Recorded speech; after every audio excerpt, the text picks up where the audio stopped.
Hello, how's it going, everybody? And welcome back to another episode of the MMA Train. No, the rundown. Jesus. The rundown for Aztec Emerald. I am your host, Dan the Mexican. I am back. I am healthy. Find out where I've been and why I'm only healthy on my last episode, which is only about 9 minutes long. So you can go check that out on this channel right here. Here's me on the socials and all that crap. Got a shitload of stuff to get into. So let's get into it. It has been MMA all over the place after a big, massive gap of just no MMA. So here we go. Got loads of slides. So many slides. So many slides. Anyway, let's go. Okay, so the first things first. Sad to see it happen. Absolute legend. Absolute, he's a phenom. He's a pioneer. All of those on the ever long, massively long. What's it called? The Washington Monument? No. Crap. Mount Rushmore of MMA people. He is on there. Vitor Belfort retires. 'Twas sad. 'Twas sad to see him go. 'Twas sad to see how he left us. I mean, poor dude, man. Let me just go. Yeah, so him and Machida, it was a good fight. It was a good match. It was great. Nothing happened, and it was quite stagnant up until this point here. Machida wins by knockout in round 1 via Anderson Silva fuck kick to the face of Vitor Belfort. 2, 1, feints with the left. He's like, oh, I'm gonna leg kick you low. No, I'm not. Right into the face. Right in the face. Look at that. Peels it backwards. And that's not a rewind. That's the foot pushing. Yeah, foot pushing in and then going. So in and then. And let me see Vitor go. 'Twas sad. 'Twas upsetting. But doesn't take anything away from the fact that it was a solid KO. And I'm pretty sure Vitor came there a while back when the fight was announced recently and said that he's taking this fight because they're huge, massive friends and they're going to show respect. He's not a massive fan of the trash talk. He's never has been. This sport is about men, women, people, respecting each other and giving them everything they got, putting everything they got in there and all that stuff. So I like that photo of the gloves and Vitor there. And poor dude. What a hero. Not poor dude. What a hero. He went out in the Shield. It was a whopper knockout. It was just brilliant. 26-14-1. One of the former younger champions up until, John Jones and stuff like that. But, God damn it. I salute you, Mr. Belfort. And it's probably not the last we're going to see of him either. I don't know if he's going to jump into Ryzen or something like that, or Bellator, and see about getting his Legends League going. But anyway, that is that for now. So next one. Gary Lineker. Sorry. Mr. Hands of Stone Lineker. Jesus. Brian Boom Kelleher got banged right in the fucking face and fell like a sack of potatoes, man. Let's see this right here. Goes in. Brian's like, no, it's okay. I got it out of the way. Oh, I just used to hit with that right hand, but it's fine. I could bang. He's like, oh yeah, that's great. Cool. Let me see your chin. Got your number. What? 1, 2. Look at his face. It's a shutdown button. Pause on the TV. That pause, the old VHS pause, just. And he's gone. Man, I tell you, it's going to be hard to put this fucker away. Super hard. I don't know if he'll ever get to the top when likes of Dillashaw and shit like that are there, but still, man, he's going to be a shark just circling the top 1, 2, like maybe 3 for a long time. We might have ourselves like a Rumble Jones DC kind of thing with Cody, Dillashaw, and Lineker. That's bantamweight. They're all bantamweight, yeah? Because Lineker was lower and then he moved up. Yeah? Yeah. But, yeah, Lineker, beast. Absolute beast. And now this fucking shit show of a woman. Jesus Christ, man. Come on, man. Like, you're the next weight class up. Like, you might as well be the next weight class up. What is that? That's 100% not bothering. Your camp asked you to leave because they didn't like your attitude. These are not good signs. You got someone who was given to you because they are terrible at defending jiu-jitsu from women who could not hold a candle to you even if they were going for 10 more years with the best. Them in 10 years wouldn't beat Mackenzie Dern now at jiu-jitsu. They just wouldn't. So it was a shoo-in she was going to win. I had her picked even before the ridiculous non-weight cut, which she didn't need to do. Cooper, she got the money. She took loads of money. It was great. Yeah, she showed her, proverbial balls, whatever. But at the same time, that does nothing. That's not good for her career. That's gonna screw her career. Like, no one's gonna see the other side of that coin or the underlining story. It's just gonna be, yeah, you got mollywopped. Because not only did you get submitted, but you got cracked in the face and dropped just before. So let's take a look at that. Straight left, pawing out, see what getting the range in the distance. And look at the telegraphing of this leaping right hook. And Cooper couldn't get out of the way if she tried. And I missed the slide. Great, I deleted the slide with the actual contact. Fantastic. Well, that's just after the contact. And she is on Queer Street with her legs. Dern gets on top. A bit of ground and pound. She rolls over. Textbook classic. I'll hit them once or twice. They're going to want to get away to cover their face. That's what they get the back. Flip them over. Put the hooks in. And that's all she wrote, ladies and gentlemen. You can see the left hand there of Cooper about to tap. That sucks. It is what it is. And I can guarantee you, if they don't treat Dern extremely carefully with kitten gloves, she is going to get shut the down pretty soon, because she has no skill, no real heart or grind. So there you are. How do I not know she has heart or grind? Because weight cutting is tough. It's serious business, and it might be one of the hardest parts of the sport. It fucks you mentally, man, not just physically. The physical thing is so bad that it's when the body breaks, it's broken. There is no more physical left. The mind is what's remaining. And she didn't even try. Like, come on, man, it's not good. I mean, I don't really care in the long run. I just mean, like, we watch this sport to see people starting off to go somewhere and hopefully become good at the sport and become big names. By that attitude, by that style, by that just demeanor of herself, and the lack of fucking apologizing or anything of the sort. I mean, she kind of apologized, but not really.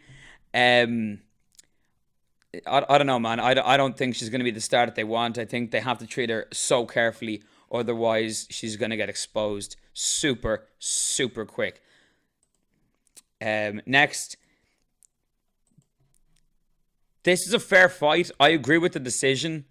I would have thought that the person like Gastelum would have done a bit more than Souza.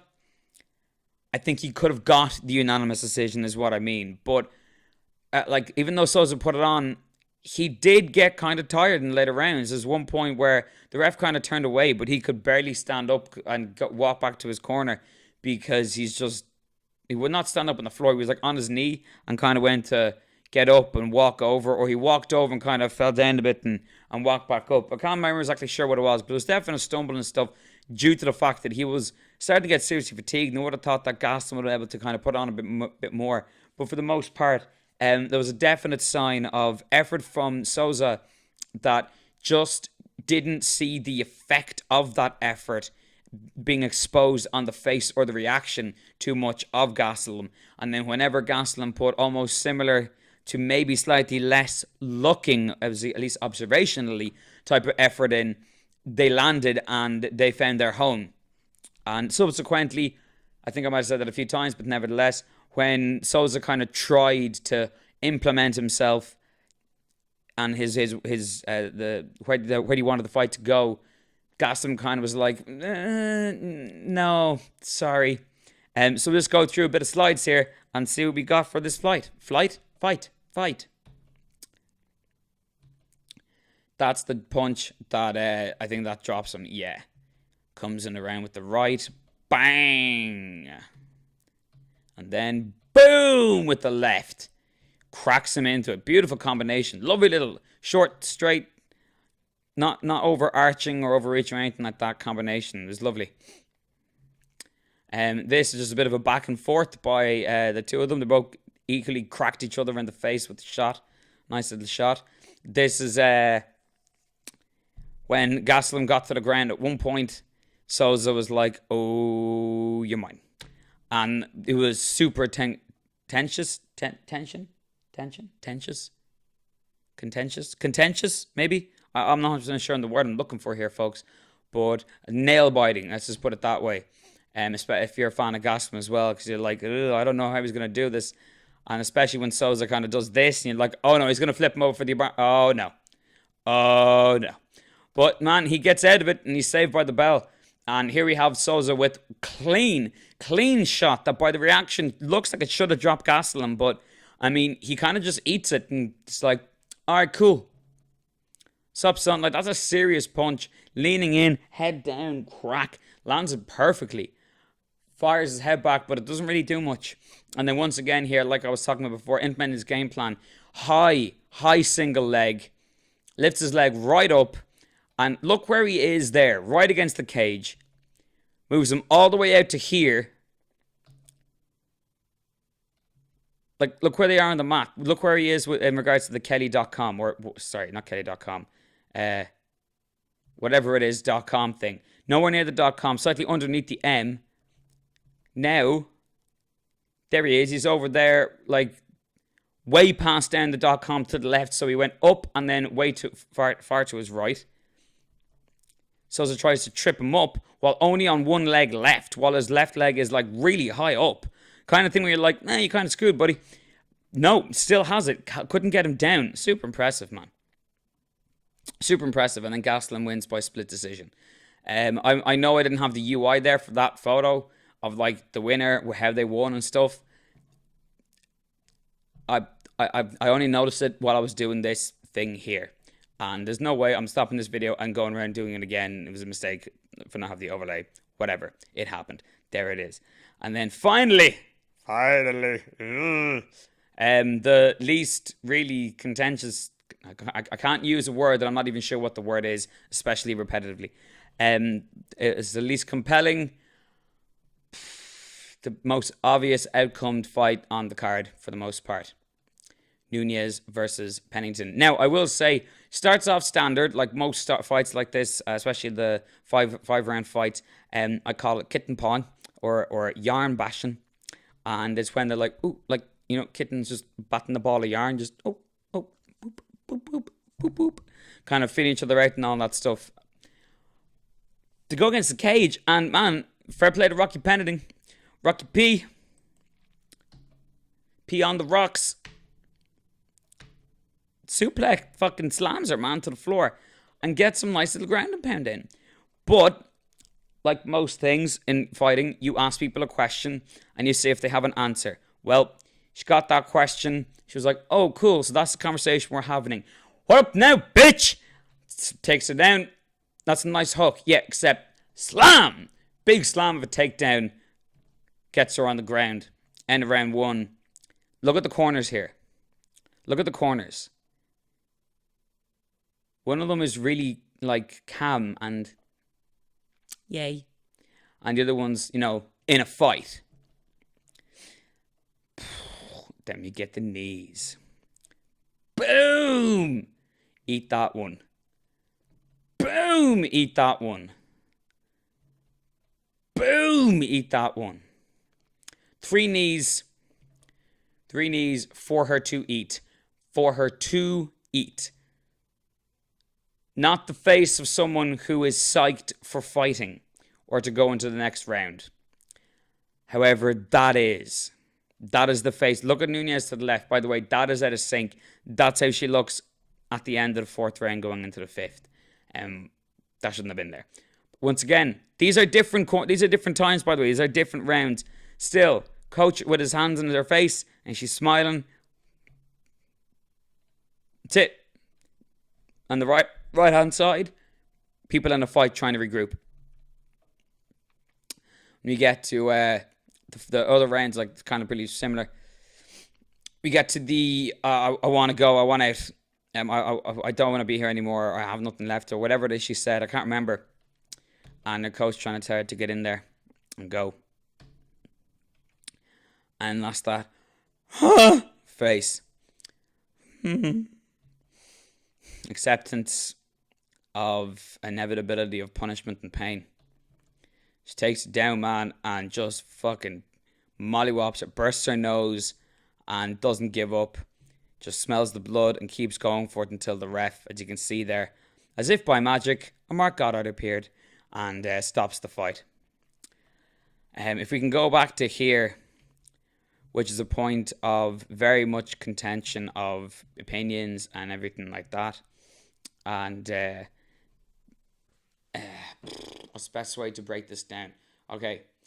As a journalist, as, you know, punters, as people having conversations in bars, as people trying to, you know, establish an understanding so we have the least amount of accidental, unnecessary damage done where it's not needed, that can wreck up people's careers. All that stuff, yes, it's fair and it makes sense. To a certain extent, but for the most part, has no real bearing on reality or practicality, and at the end of the day is literally just another topic to talk about. But for some reason, we as a species are confused by this idea that simply because we have a topic to talk about, an opinion and maybe a side to take, means that therefore the reality around us should change and action should be taken based on the opinion or conclusion that we feel like we've come to after discussion. No, not at all. It's a joke. You have to stop this. In about 100 or 200 years, they're going to look back at people doing that. They're going to say phrases similar to what I'm saying now and go, you know, the idea that they think their opinions or thoughts can therefore affect the personal sovereignty of anybody else is a fucking joke. If you think for one fucking second, and I'm serious, and I don't want some asshole dickbag who's like, well, clearly he's young, and no.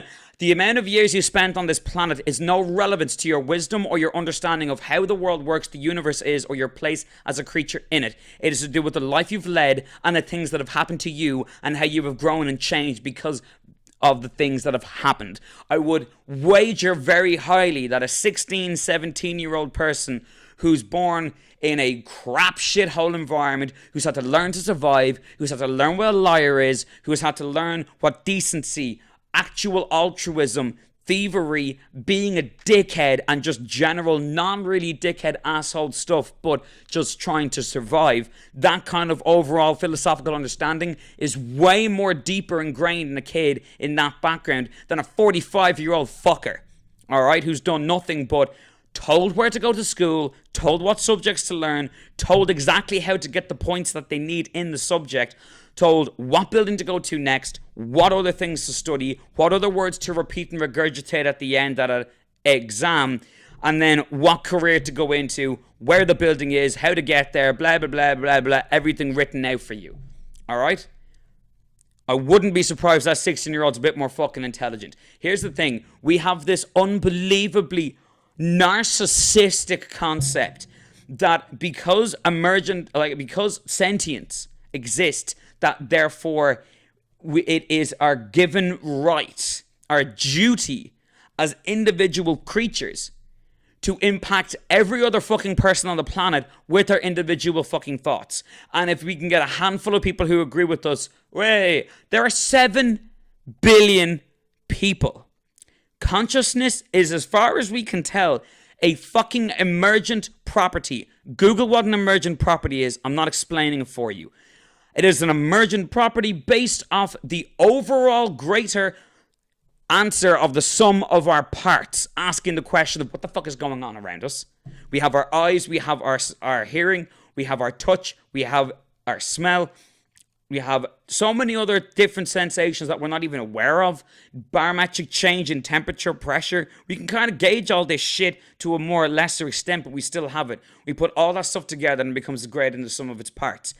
That helps us navigate and understand the world and get better at progress and continue progress. What is progress? Well, progress is what's been happening since the dawn of creation. Whatever the fuck caused it, it is what it is. Nobody told or said, I have the idea that I'm going to be an atom and then going to be a fish and then going to be a monkey thing and then going to be a human and I'm going to make some pants.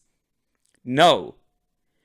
It is inevitable. Before anybody had a choice of what fucking consciousness was, we were already on our way to being conscious. Because it turned out that by happenstance, in order to be the most dominant creature on this planet that we live on, we had to develop these certain skills, faculties, abilities, and powers, whatever you want to call them, that makes us greater than everything else. And it turned out that being the largest, being the fastest, being the one with the best eyes, or any of this crap is dumb. We need to have decent level of all of these things together to then bring together this mass spectrum of understanding of your surroundings and your perspective.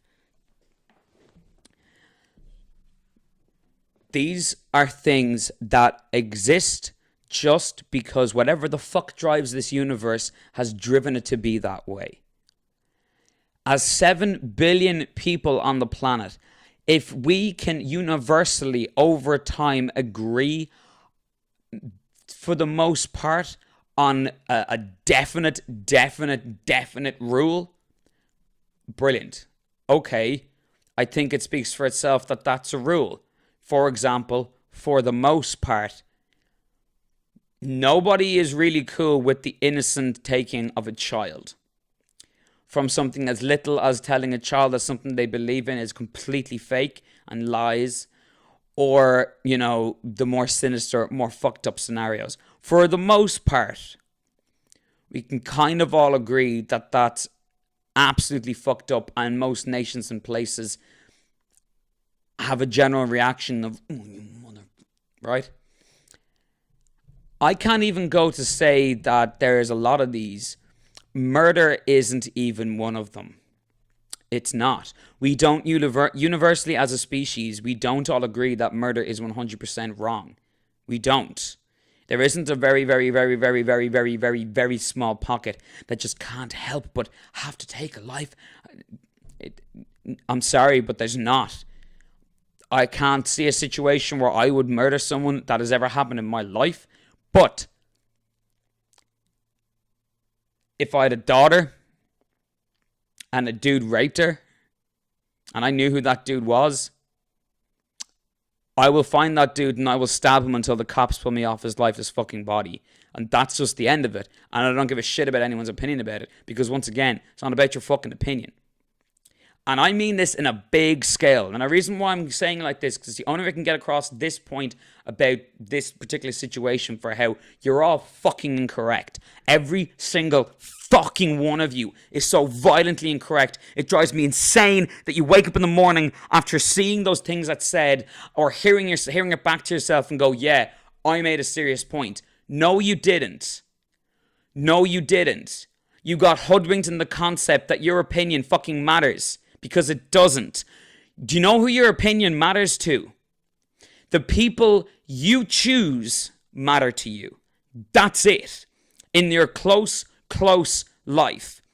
Because this whole goddamn concept of what's right and what's wrong and who we are and why or when we should change can be absolutely seen from beginning to end in a standard relationship. Hi, I'm a stranger. I'm a stranger. Hey, I think you're cool. Hey, I think you're cool too. Oh my God, I like you. Oh my God, I like you too. Let's spend more time together. Oh my God, I want to spend even more time together. Holy shit. I can't stop thinking about you and you're just awesome. I know, right? My entire day, I just think about when I'm going to see you next. This is so cool. We have so much stuff in common.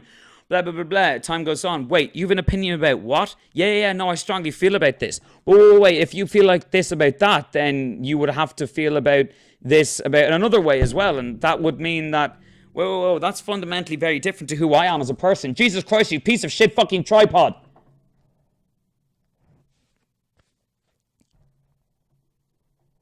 Oh, but wait, what do you mean we don't agree? We liked each other so much. We were so into each other. Yeah, well, we're not anymore.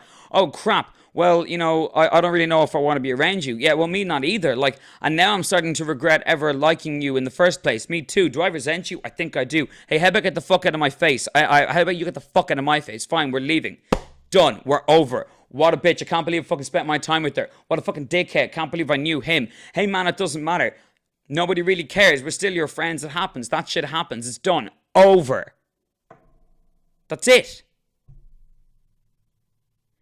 You were growing, you were changing, you realized that you cared about who you were and what mattered to you in that moment more than the other person and what they wanted from you or how they vibed with you. You didn't care. You stopped caring. And that's the end of it. Done. We're fluid creatures. Our opinions and our shit change all the time. There is no canvas statements. You can't make a fucking statement about shit. The fact that there are fucking all this list and litany of laws is an absolute fucking piss take joke. It genuinely is. Well, what do we do if there's no laws? No. It's not that there's no laws. There's only consequences. That's it. Just consequences.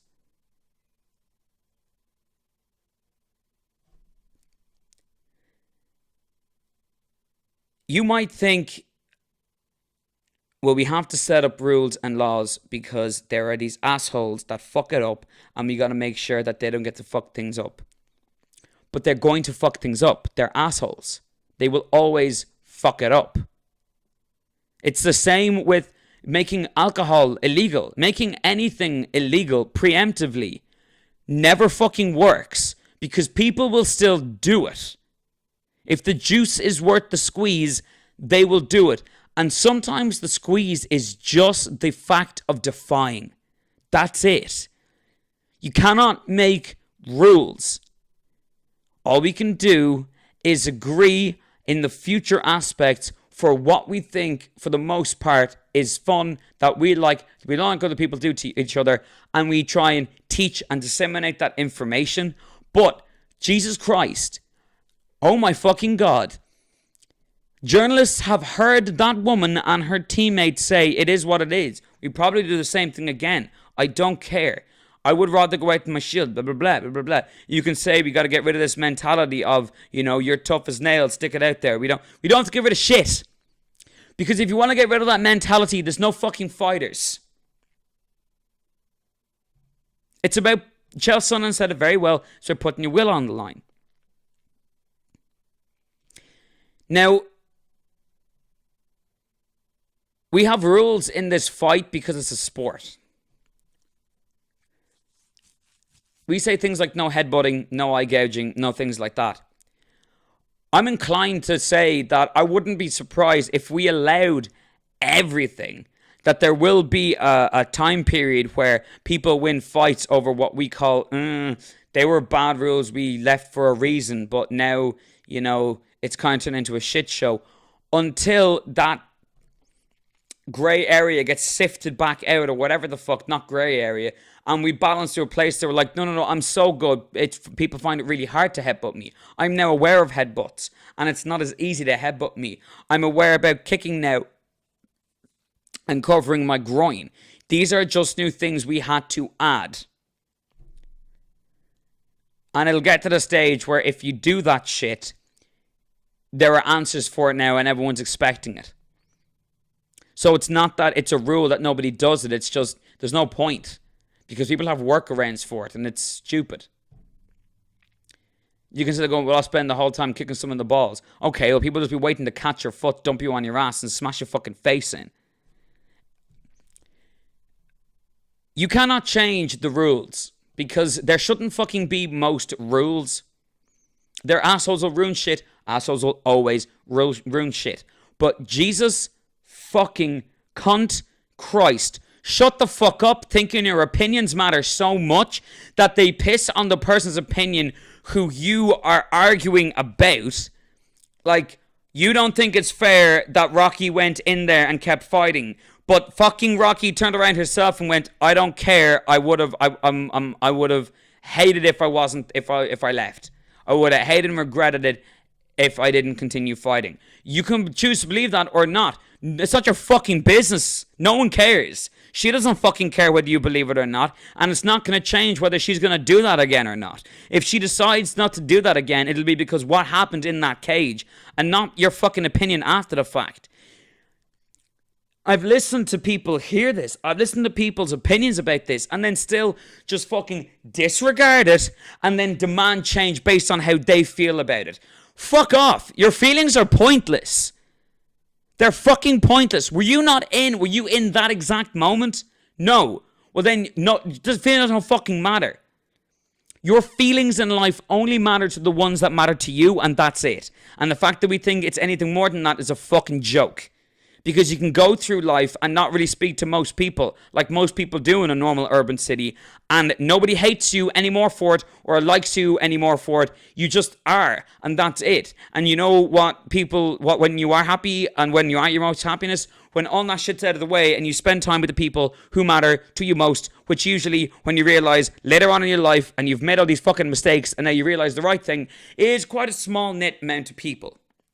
This goes for most voting things. This goes for should guns be legal? Should guns be not legal? Doesn't matter. They exist, and people are going to get them if they want them. Shut the fuck up about it. How about raise your fucking children better so that they don't think that that's the right way to do it? How about you have better attitudes towards fucking mental health so that we help people so they don't think that that's the only fucking option? How about we stop this constant, complete fucking lying mentality that most pharmaceutical drugs and painkillers and SSRIs and all this shit are great? No, they're not. Just because people know people that they've worked on, the amount of people they haven't worked on just proves that probability exists, but no one is actually taking the fucking time and effort to make sure that they're doing what's actually necessary so we can go, we found it. This is the bipolar pill. Take that, you won't be bipolar anymore. This is that. Or here's a level or a difference, to measure it down a bit, because maybe a bit of your bipolar attitude is what makes you who you are. Maybe the fact that you're so afraid of dying and it pushes yourself to live your life every fucking day is what makes you this crazy, talented, exports adventurer motherfucker. We don't actually know, and we can't fucking say that one is right and one is wrong. Cut it the fuck off. Cut it off. Stop.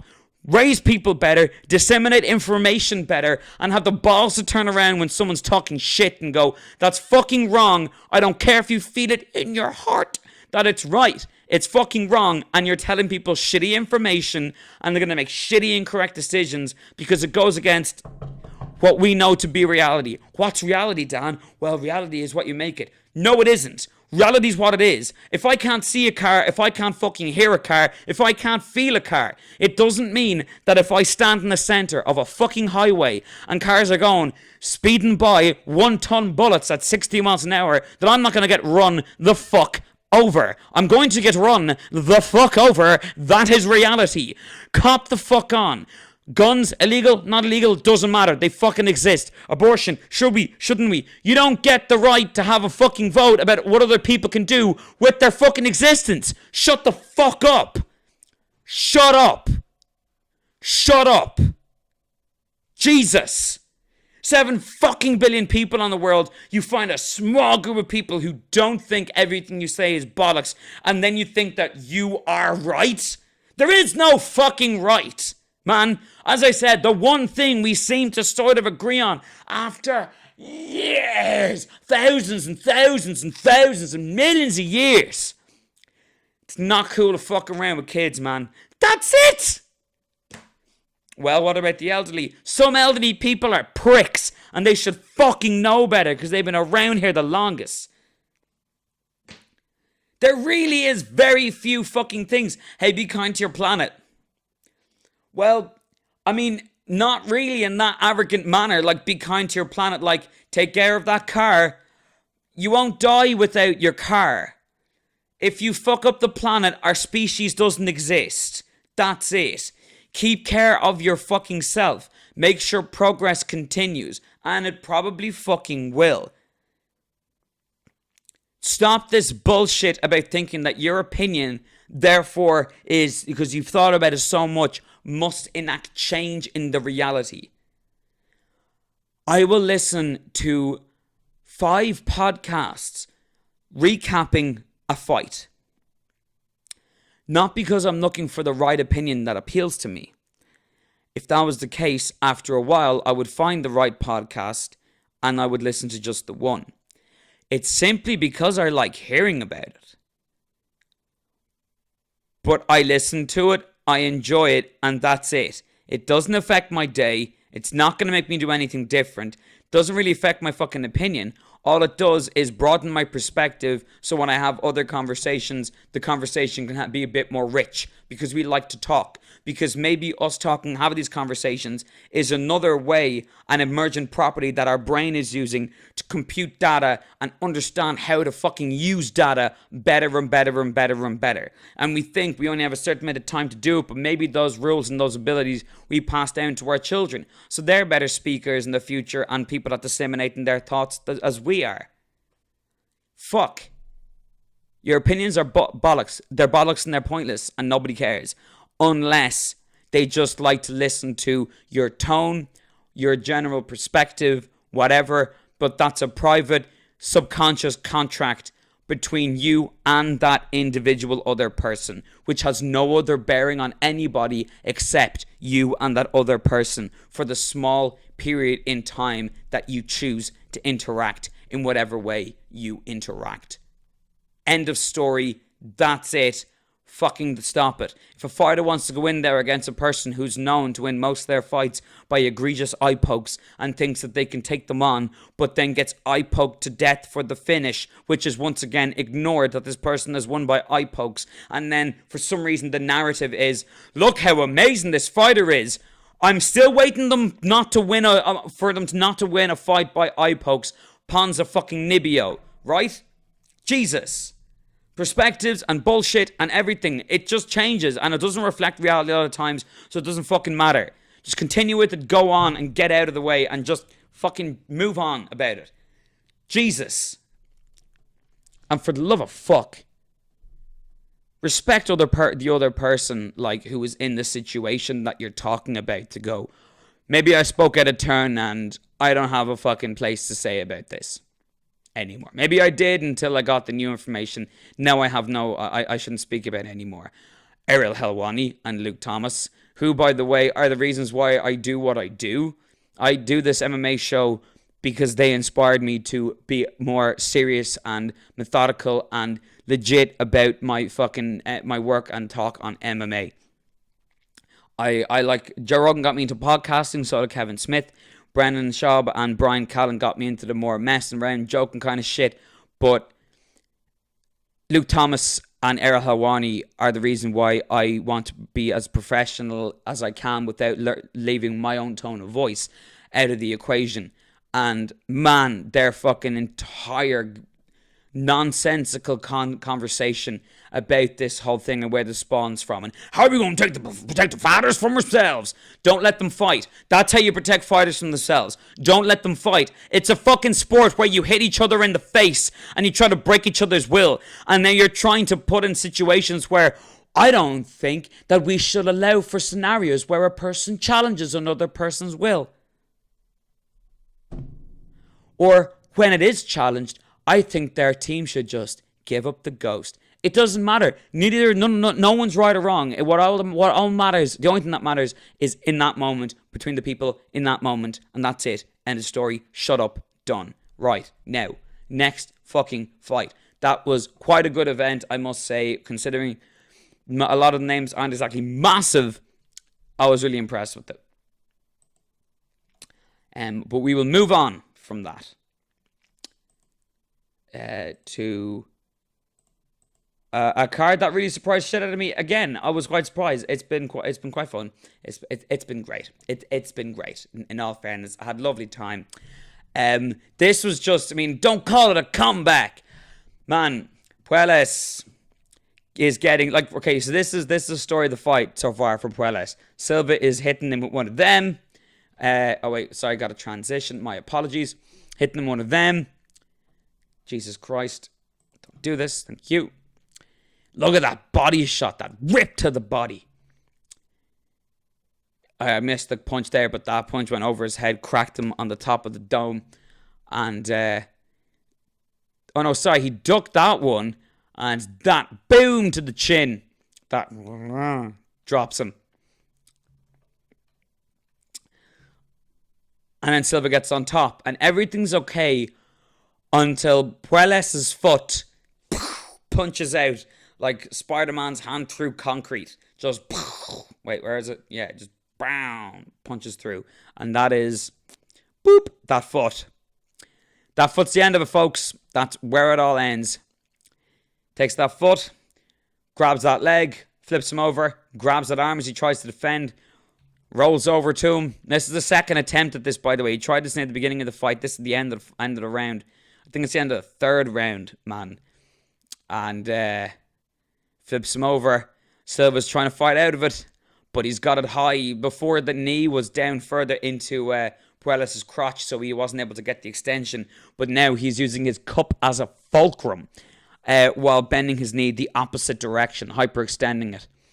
And then cranking at the ankle. As you can see, he twists his foot. So he's got the sole of his foot looking straight up, but now it's looking at an angle as he twists it around. Ben Silva tries to move around, but he can't get it. Hand's about to come out. Ref's hovering over it. Look at that. Locked in now around under his armpit. Completely twisting it. Man, you've no idea the pain. You can see it in his face. Look at that face. Look at that pain. Look at the wince, man. Pulls off the fucking victory. Like, what an awesome way to win. After getting chunks fucked out of you for most of the fight. Like, that's fighter. That's great. Benitez versus Badene. Woo! Another, man. There's a lot of fucking nice wins in this. I'm just going to go through this. KO in round 1. Watch it. Watch it. Watch it. Boom! Comes down, feints. He's like, oh, I'm gonna, yeah, you're gonna go there over, right? Cool. Uppercut. Bang! Sorry about you for say. You can watch yourself drop now. Boom. One more. Bang. Done. Down he goes. Hammer fist. And then this. Woo, man, the slam pretty much KOs him almost in its own. Lifts him cleanly right up. And, like, look at that, right? Not only does he slam him, he lifts his own weight off the ground so that his opponent hits the floor first, carrying his weight. Bang! Slamming him down to the ground. Gets out, gives him a bit of a second, and boom! Another fucking punch. Ref has seen enough. Comes in, save the day. Benitez kissing the sky to God because he just fucked Badene so hard in such a short amount of time. What a great finish. And then this was, it took me a while to get this right when I was typing and stuff. I kept confusing me, so my brain just went, all right, split it into syllables. Okay, what's an easier way? Okay, in this, my brain's like, okay, can I split into syllables? Cool. Can the syllables, without rearranging the letters, be made up into separate words to make it even easier? Oh my God, yes it can. Running through, scanning, checksum equals bottle hoe. That's right. And then condo, like, I got a condo up in LA. I actually know, is a condo good? I don't know. It sounds nice, but it also sounds like a bird. Like a bird. No, it's condor. That's right. So it does sound like... Doesn't matter. Anyway, this is such a fucking body kick. I hope I have the right amount of slides for this. Because I think this might have been one of the other ones that I accidentally have it wrong. Oh, well, no, first of all, it was, look at the face. Look at the... Oh, no. Kind of face. It's like, I have to go home. Look at this. 1, 2. Dang! But dang! Right in the fucking liver, man. And she's like, no, I can't do this. I can't do this. Backs away. Bottle home moves closer. Cracks her. Right fist to the face. Hits the left when she's coming on the floor. Slams her with another right hand. That right hand's going to go down right in. And then a ref comes in and save the day. But I love... So obvious. So, like... Look, she's going for a high kick. And she backs away. And it's just not far enough. Cracks her with the tip of the toe. Digs into the stomach. What looks like the liver. It's the knees come to this bend. She moves back further. It doesn't like it. Doesn't like it. I wouldn't like it either, man. Fair play? Fair play to Bottle Ho. Bottle Ho. Bottle Ho. Bottle Ho. Winner by TKO. Round 1. And then we have Vicente Luque versus Chad Lepri. And this was another wicked awesome one. I honestly thought that Luque would win, but I genuinely believed it would be a bit more of a hard fight and Chad Lepri would be a bit hard to put away. And you can see him here going in for a straight jab. And it's just... He's having none of it, man. Luque is having none of it. Cracks him there on the chin. So perfect. Coming in, just a short shot. Bink! As he's coming in. Crumples to the floor like a sack of potatoes. Bang, gone. Hammer fist to the face. God, I was like, Jesus. Easy, buddy. Easy. Easy now, buddy. Easy. Alright, you won the fight. So, fair play to Vicente Luque, who I think got a modelling contract, as well as, who's the other fuckers who have that? Teodoro and Joban. Although, I don't know if Teodoro has a modelling contract or just a hair contract. The man has some hair. Samson style. Okay, so I honestly thought Cannonier had this. Race is good and all, but Cannonier loves to, like, throw heavy, loves to get close. He's quite empowering, quite enforcing. He has... maybe 0 neck. No neck. So I was like, well, he has to win. He has no neck. He's just power. But, oh, boy, was I wrong. Bink. Moves back. Oh, yeah. Let's see that. Bink, little left hook. Done. Power's out, son. See you later. Casually, respectfully, walks away. Bink, bink, boo. Pew. Pew. Done. Just flops like one of those weird, wacky arm fling inflatable. Like if you just took the fucking air out of it, just flumps to the floor. Sorry, not Reyes, not Cannonier versus Reyes. Yeah, sorry. I think I was thinking in my head Silva. I didn't say it aloud though. I only said it in my head. So it is Cannonier versus Reyes. Yay, go on Reyes. Bula bus and all that stuff. This one I was it's not that I was wrong. It's not that I had Suarez. No, it's just I want them both to get better and move up. I don't know if they should have fought each other yet. But then again, it's like, if it was going to be like this anyway, it should have been like this. I would just like to see Grasso get a bit more fights and experience in defending takedowns and stuff, or the ground game. But here, listen, man, Tatiana Suarez could very easily, if she's treated right and gets the right level of matchups bit by bit, gets the right layoffs, the right improvements in her camp and opponents and stuff like that, she could absolutely challenge for the title in not that long of a time. I wouldn't say this. I would definitely not say this year. Maybe end of next year, depending on how her stuff goes. It's a pretty stacked division, if I'm honest. So maybe not. But man, she has the mentality down. This woman beat the fuck out of cancer. She's already won. So it's very hard to beat a mentality like that. She absolutely loves being in there. She doesn't see it as a weird, freaky test. She just has to get it out of her. She genuinely loves, feels comfortable and content and excited in there. She is very, very powerful. Just as a natural fighter, as a person, she is a powerful human. Just how her build is, how she generates torque. She has great power as a base. As her skill improves, which it already is, and, you know, bit more useful at ground game because she can force people to the ground and enforce her will on them because of her power. But it's not to say her skill isn't there either. She is going to be a fucking problem for people, man. She's going to be a serious problem. I would like to see her against like a Gedalia or a Calvillo.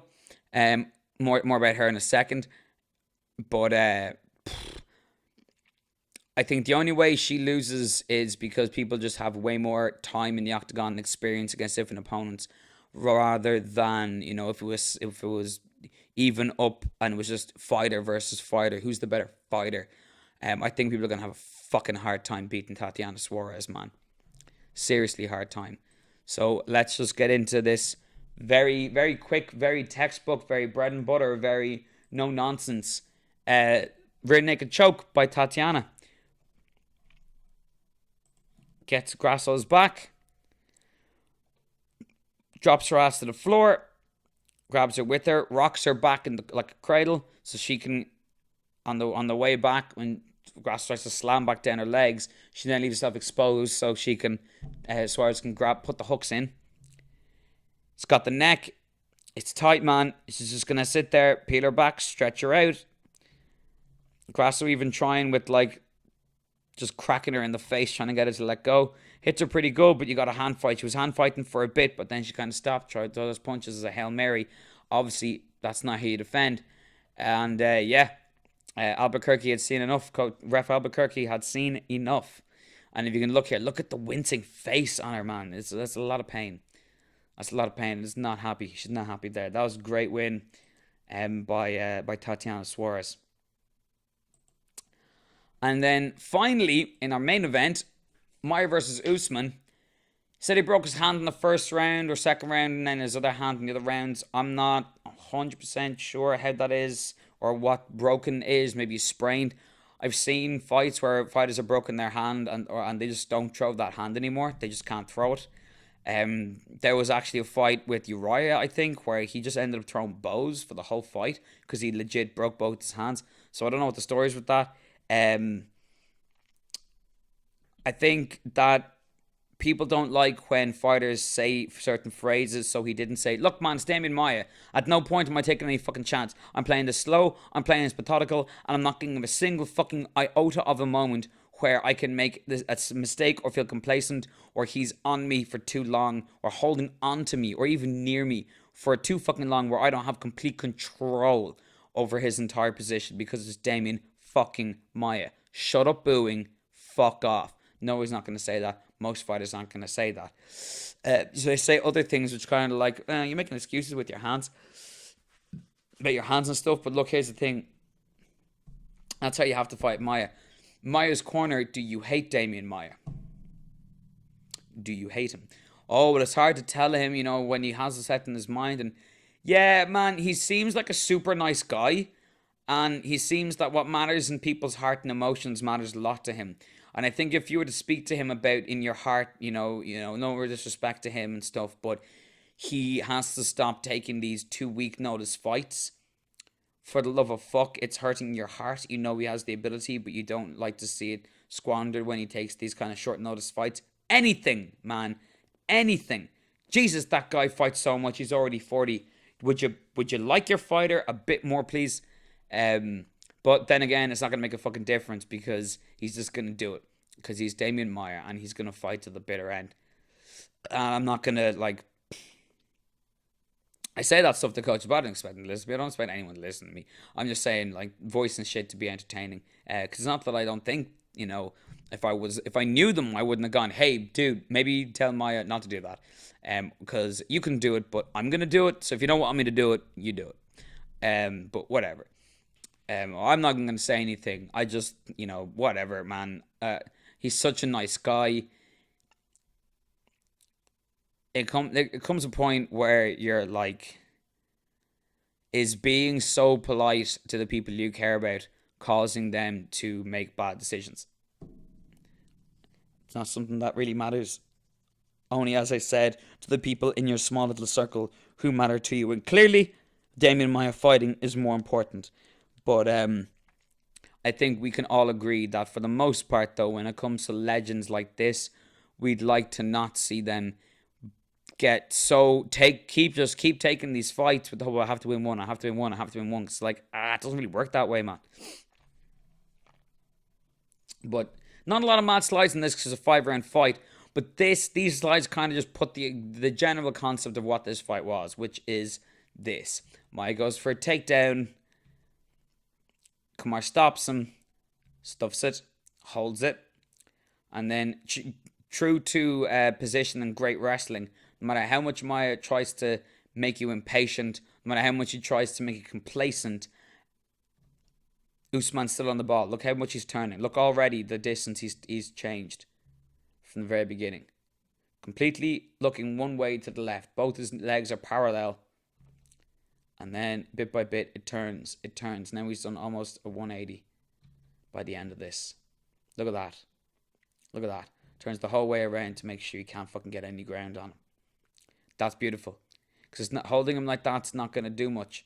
Because he's going to try and drive through and then try grabbing Usman's leg and then hold him on more. And he'll hold that leg for fucking ages. He'll be so patient.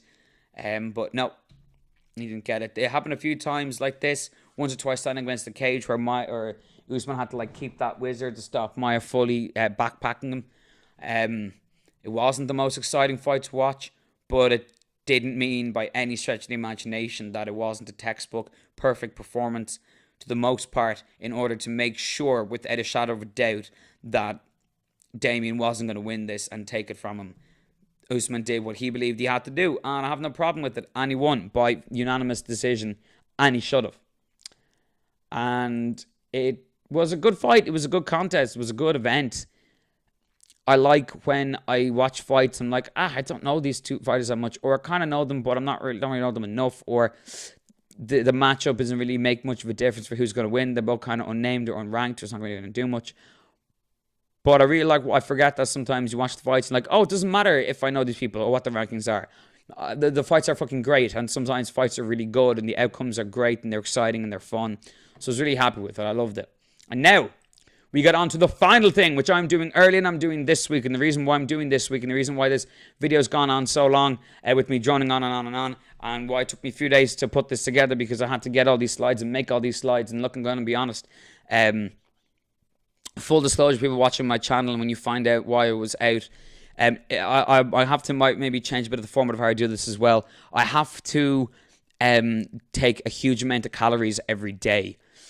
More than I thought would be fun. More, it turns out, than it is fun, even though you're told, hey. So all the stuff you learn about diet, about weight loss, and about, good food, bad food, and all these kind of things and every stuff for finding out. This is great if you're 40 something and you want to lose weight and your life is very sedentary and you have family history of loads of different health defects and you've all these kind of other elements and stuff. However, for someone like you couldn't be doing yourself more fucking disservice. Do you have any idea what the concept of you just need calories means? It means you just need calories. Please put healthy calories in there as well. Please have some veg. It'll make it easier for you to digest your meat. Please have some fresher, leaner meat. It's just a better way of getting the protein in regards to the volume of the food and everything like that. But I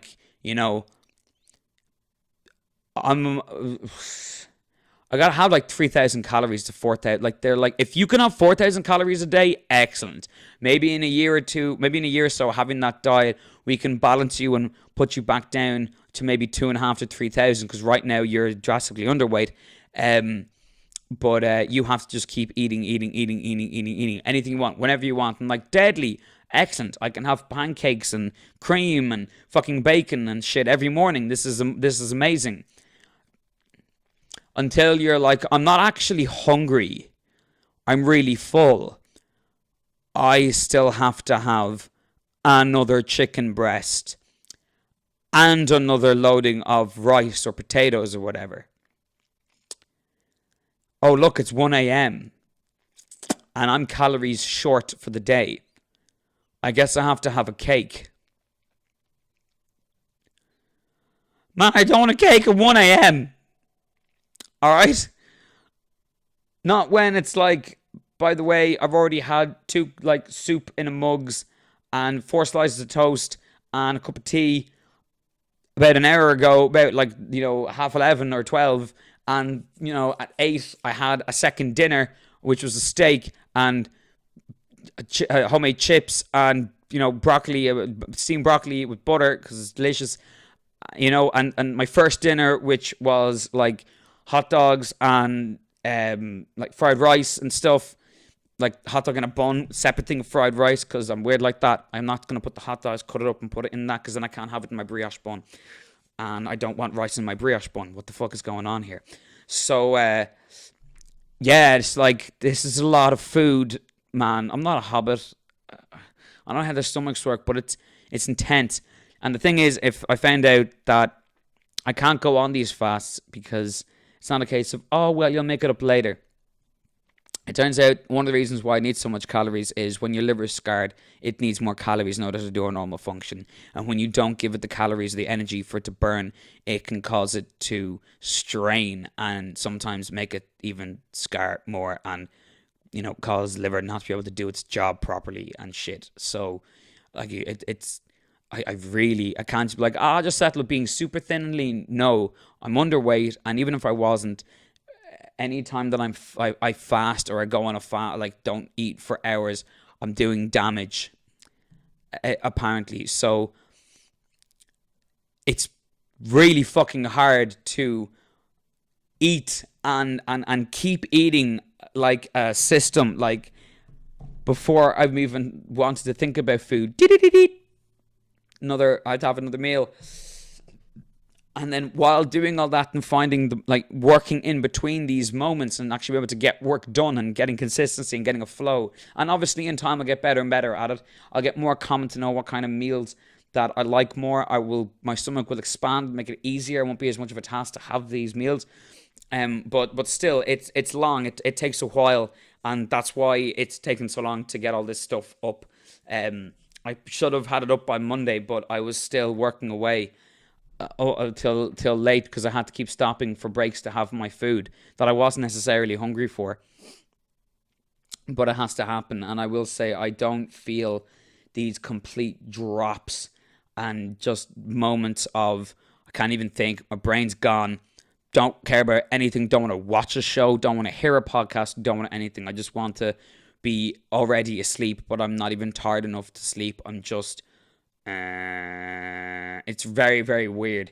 I don't get them really much anymore, so at least that is something good. So that's why it's taking me so long. I'm like, if it's taking me so long, why'd you add this? Why are you adding this picks in to do it now if the fight for Liverpool isn't this weekend? Well, I am going away this weekend. That's right.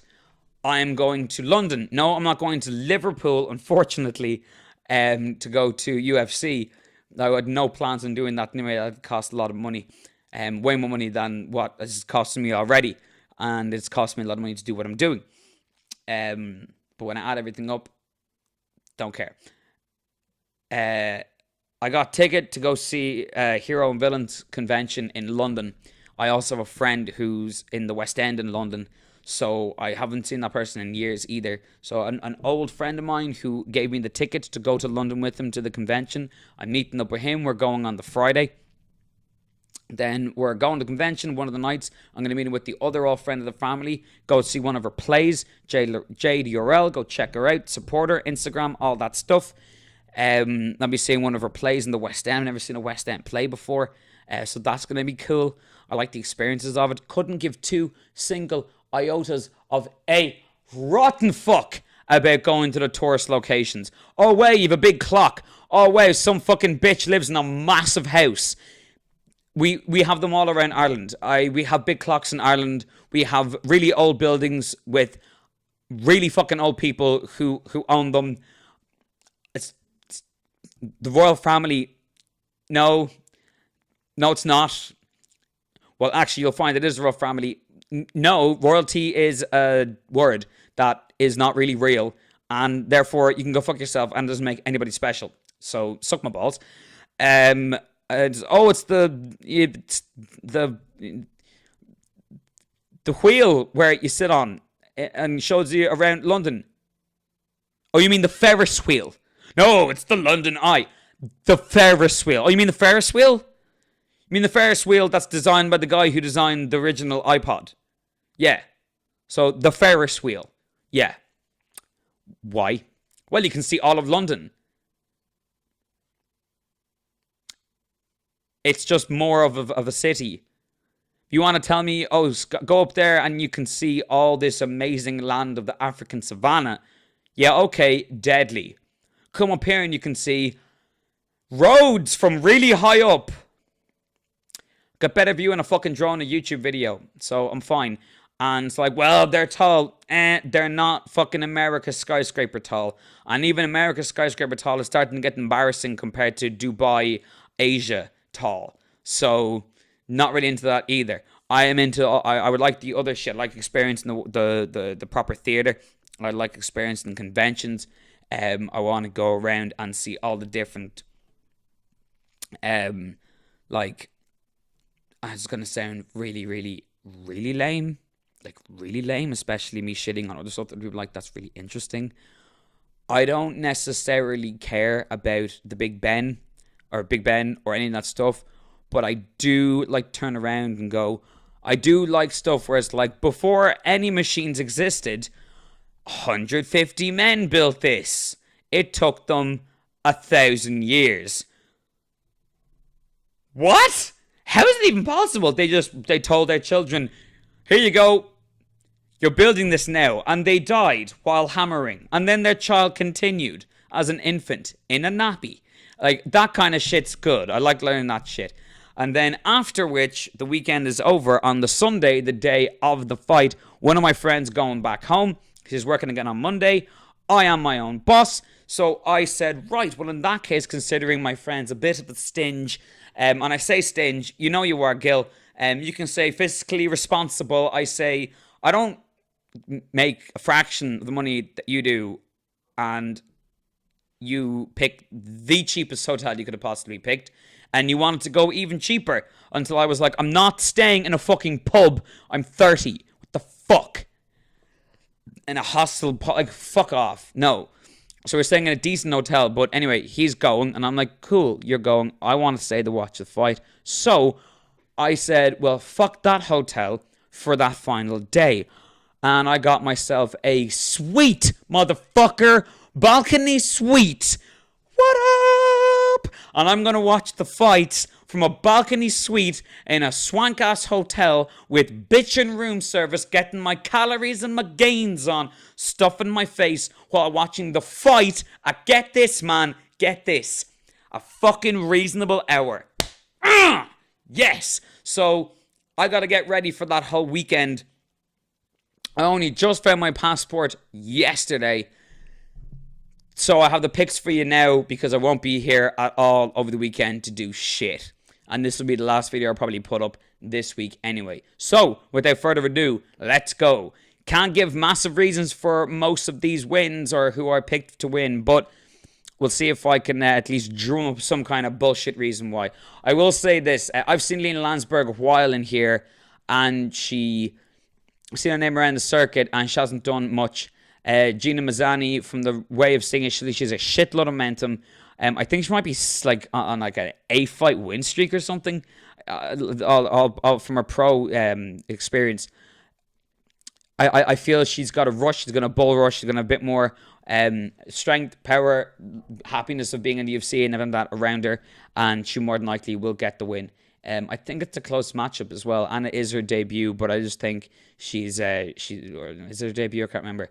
But it is. Yeah, I have Mazzani. I have Mazzani, but I could easily be wrong. But I have Mazzani. Next, Elias Theodoro. Listen, look, Trevor Smith's great. He's decent fighter. I can't wait to see him, improve and keep going better. But look, you got to be very, very, very, very, very highly skilled to shut down Elias, because unless you are,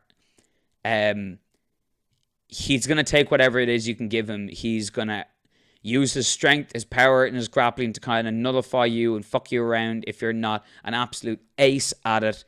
And he'll take a lot of fucking damage. He won't be able to do much. And he'll more than likely win by decision. So I have him by decision. Look at that hair. The hair man versus the bald man. But I think Samson will win this fight. And Gillian Robertson versus Molly McCann. She's doing good. Molly McCann's good and all.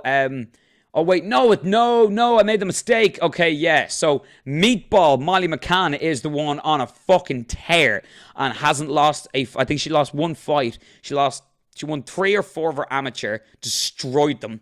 Then she went into her pro, got her first win, lost one, and then destroyed every single person. She has wins by decision, wins by submission, wins by knockout.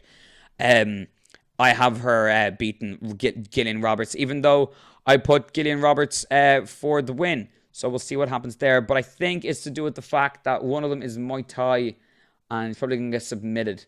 Or that could have been the last fight. I can't remember. Fuck, I messed that up. But nevertheless, I have... Wait, maybe it is Molly McCann. Molly McCann. I think... No, sorry. I have her in my pick'ems. But I picked Gillian Robertson for this because, for the most part, I think she's going to get a first real test at a UFC octagon girl fighter who has lost and won and kind of knows the next level to the game. So that's right. I put Gillian Roberts there for this. So it's only I put Molly McCann for the pick'ems. I'm just going to make this a bit brighter because it has gotten a lot darker. Wait, no, I'm going to change this around. I make this brighter. Turn it to white. Whoa, too bright. Yeah, I suppose it's okay. It's better than a kick in the arse, as my father used to say. Sure, it's better than a kick in the arse. Oh, I got a D, Dad. Well, it's better than a kick in the arse. You know what? It is better than a kick in the arse. So someone told you can get a D in your test, or you can get a kick in your arse today. Which would you prefer? A D on my test. He was right. I made arbitrary things you were upset about, like, not upsetting anymore. Bradley Scott versus Carlo Pedersoli. What do you expect? He's a silhouette. What the fuck? Like, I can only go so much here. Like, he seems to kind of have a bit of a background to him and stuff, but Bradley Scott looks like a tough enough dude. He's in England. England are good with, like, just putting on shows and fighting till the bitter end, especially in front of their crowds. So I have him by decision. Listen, if Tom Breeze doesn't beat Dan Kelly, Tom Breeze shouldn't be fighting in the UFC. Dan Kelly has made it very aware that people just have to keep kicking him in his legs and he can't fucking fight anymore, maybe forever. So, and people don't. Tom Breeze is going to win. He'll more than likely win by a KO or a TKO in the first or second round at the latest. Oh, by the way, if he doesn't, he shouldn't be in the UFC anymore. No offense to Dan Kelly, but he's like, no, seriously, if someone just starts to kick me there, I'm fucked. And people still don't. So, whatever. Claudia versus Noreen Taleb. I have Claudia Silva. I don't exactly know why I picked him, but I think Noreen Taleb's just not as beautifully consistent as I thought he was. He's got a bit of hit and misses. And the Hannibal Brazil dude looks like he's just got more of an ability. Like, I don't think he's going to put too much pressure where he can get gassed and cardioed out, but I also don't think that he's too nubs either, where he won't be able to have much to say. I think for the most part, he's going to just grind out and outblast Nadine Taleb, and for the most part, could possibly win by submission. Eric Spicely versus Darren Stewart. I would like Eric Spicely to win. He still has to improve. He can get better. But he has this weird, odd potential where he doesn't look like he has some of the skills and some of the abilities that he has. Darren Stewart isn't exactly, I don't think he has a massive record in UFC. I think he might have one fight or something. Let me check here. Or his losses are like, oh yeah, that's what it is. He's on like 4 losses in a row. And his first fight was no contest. So, whereas Spicely's like, he's got some good names that he's beaten. He's got 1 or 2 names he's lost to. But, like, that's fair enough. It's fairly in your career. So, I have Spicely. Davy Grant versus Vandy Bermudez. Look, Dangerous Davy Grant is good. He's very good. But he's not that good. He wins a lot by sheer grit and determination, but I think Manny Bermudez is going to be a bit more assassinistic and capable of shutting him down and finding those fight-ending openings to capitalize when it's necessary. But I think that still might only translate to a decision victory for Bermudez. But you never know.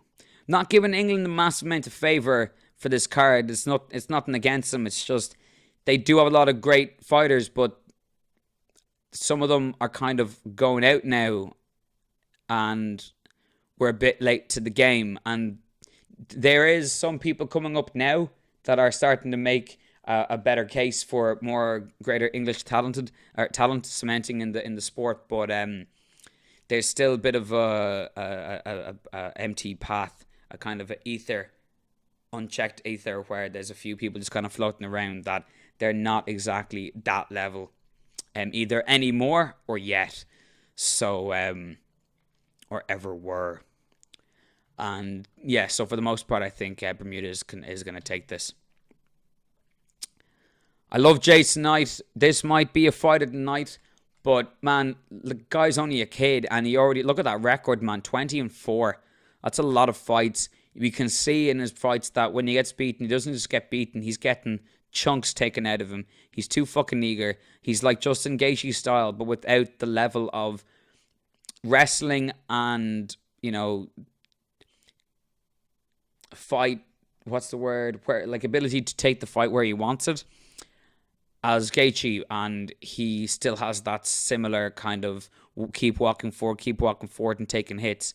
Makwan Amirkhani is a bit more calculated with the shots. He's got a bit more of power from him than he wants. Now, I know it's not exactly the heaviest division with the biggest amount of KO artists going on, but still, I will be very surprised if Jason Knight gets the win over someone who is just crisper and a bit more definitive with where they want the fight to go and what they want to do. So I have Amirkhani winning. However, if it's not stopped early, it could potentially be fight of the night.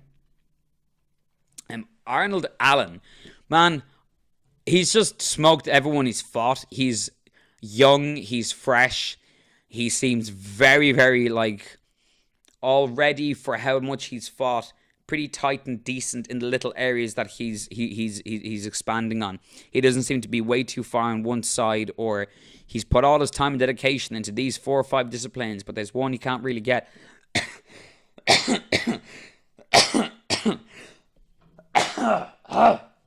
Sorry. Yeah, I don't think Mads Bernal has much of a chance, especially in England as well. I think he's going to walk right through him. Alan, remember that name. This is going to be someone that's going to be coming up in this division. Magny, win by decision. He could win by knockout or submission, but I think Magny winning by decision might be your safest bet in this entire card. Especially since I don't know who Thunderbolt... No? Thunderbolt. Boat. Like a... Thunderbolt? Thundergoat? Thunderroat? Thunderoat. What? Fucking weird. Yeah, best decision you can make. Magny, don't fucking get knocked out in the first round, please. And then finally, look, it's going to be a good fight. It's going to be a fun fight. I think it's way too soon. I think people look at the meekness and the politeness and the demeanor of Wonderboy Thompson and consistently forget what he's actually capable of doing. He beat Wonderboy, he beat Tyron Woodley the second time. I don't know what to say. He got, like, basically, the fight was over with the guillotine that he just refused to tap to and just held in there and ended up surviving and then got some ground and pound, man. His shots come from nowhere. You have to be Woodley to be able to beat him, and even still, Woodley had to use everything in his arsenal and be on his game the whole fight to be able to do it. And I don't even agree with the decision. I feel like he might have actually lost the second time Wonderboy took it. Till is great, but unless Till gets some like, oh my god, knockout, he's going to get schooled. He's going to learn very quickly that there's levels of this game. And even though he has what it takes to get a belt in the future, he's not there yet. But this will be a great learning experience for him. So that is it. That is my picks. That is the final part of all the slides. And we're just going to quickly go into some quick little news. Crow Cop is out of his fight between him and Roy Nelson. He blew out his knee. And there's a funny little video of Roy Nelson just like going around in a circle around London being like, somebody fight me. Anybody, Scott, if anyone wants to come, anyone here in London, if anyone wants to fight me, just come and fight me. He's just looking for a fight from anyone in London. Yair's been cut. I'll go into that later when I see the interview with Ariel Helwani. I just haven't had time. I will say this though, what the fuck, UFC? What is wrong with you with being completely incapable of rising your talent properly or knowing how to raise your talent? And when it works, it's like, I don't think you're aware that it's a fluke. When you match people up and you're like, oh, I matched that up well. Look at the things we're giving them. A lot of times Yair versus Frankie. Do you hate Yair Rodriguez? Is that the point? Do you hate him? Oh, well, he's been out for a bit. Let's give him Zabit. Do you hate Yair? Do you not want to grow him as a fighter for you? Do you not want to use his effect with the Latin American audience? No?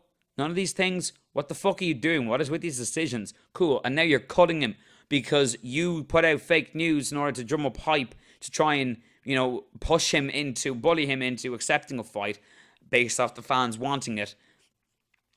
And he was like, nah, I haven't signed it yet. Which, by the way, people say all the fucking time. Fighters say all the time. The way you phrase it, fake news, you're like, you get butthurt and then you cut him. Wow, that's fucking sad. I hope he does amazing because of this, and I hope that even though he might be doing something, he mightn't get the same name that the UFC can give him. I hope he's making fucking bank, because that's a fucking joke. Errol's new job with ESPN, we're still gonna have something similar to the MMA Hour, so I'm okay with that. I know the MMA beat and stuff will have different people. He won't be a part of it anymore. That's okay. We can obviously assume it'll be the usual guys. Maybe one of the people who isn't there, like, what's his name? Sean Al-Shadi. Maybe he'll replace in the booth now that, Jeff Wagenham's also gone as well. It could be Luke Thomas, Chuck Minahall, Danny Segura, and Sean Al-Shadi. That wouldn't be bad at all. To be honest, I wouldn't mind if I don't know how much MMA she knows, but I wouldn't mind if Marissa from Luke Thomas show was on it, but they're two different companies. However, I will say this. I really, really enjoyed the vastly contrasting perspectives and tones of voices that is held by Luke and Ariel. So I think losing either one is gonna suck. I'm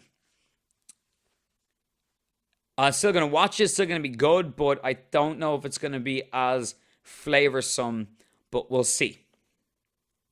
Maybe someone else will take a surrogate version of that opinion or something. I'm not, of the Ariel voice, I'm not sure, but I don't think you can. He's very unique. That's why he is who he is. Although it is nice to know that he will be on a separate show as well, Ariel, with Chael Sonnen, called Ariel and the Bad Guy. That's going to be fucking cool. So congratulations on Buddha Bus. He's want to be on. He's watched ESPN transfixed at the concept since he was a kid, and now he's going to be working for them. That's awesome. Wardum versus Alexei Oleinik for Moscow. Dude, he did it, man. Oleinik, can you imagine if he beats Wardum with an Ezekiel choke? Oh, we'll have to wait and see. Wardum's probably going to destroy him. But nevertheless, John Hackman on Liddell's return. I don't like it. But in fairness, apparently he never liked any of his fighters fighting. He just wanted to train them. He liked the camaraderie. He liked the atmosphere. He liked, getting people off the street, giving them something to focus to, but never wanted them to actually fight in the first place. He's like, I feel the same way now as I did before. I don't want him to fight. The end of it. Carlos Conde says he has one more fight left in him. Okay. And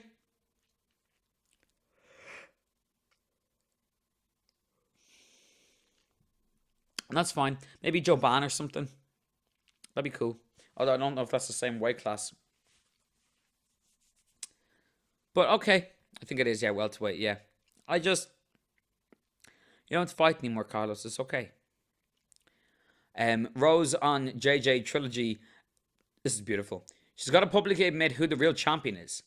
Joanna Champion has to admit that she's not the champion anymore. I am. I need her to go on record, and say that I'm the better fighter because I am. And she's right, and well done. She's got a point. Even Tisha Torres spoke out about it as well. It's like, hey man, you're not the champion. You can't call yourself champion anymore. You have to stop. I love that. I love Joanna. I think she's amazing. Still one of my favorite fighters, but you have to stop this. This is getting worrying levels of delusion. Right, so that's it, folks. That is me. That is the end of it. That is the MMA. Oh, Jesus, I'm doing it again. That is the rundown. Aztec Emerald with myself, Dan the Mexican. Thank you so much for listening. Please, if you enjoy what you watched, like and subscribe. That would be amazing. I appreciate it so much. It does big things for me. Tell your friends, everything like that. Afterwards, next week, I'll come talk to you about UFC Liverpool. I'll tell you about my experience in the Swank Hotel. Follow me on Instagram because I will be putting out pictures of the Heroes and Villains Convention. So if you like nerd shit, go to that. If you just like travel shit and cool photos of icons and everything like that from countries or whatever the shit, I'll be putting stuff up there as well. I'll be putting photos up on the West End play that I go to. Hopefully I'll be able to go backstage and get a photo or two with the actors. So you can check that out on my Instagram as well. Also, let's see, what did I do? What else? Yeah, loads of photos. Loads of photos about the hotel. I will probably be that dickhead who Instagram stories every meal that I have because I will be balling so hard. Getting my gains on, all that stuff. So until then, thank you very much. Thank you for listening. I have a problem signing off, so I'm just going to end it here. Love you all. Peace.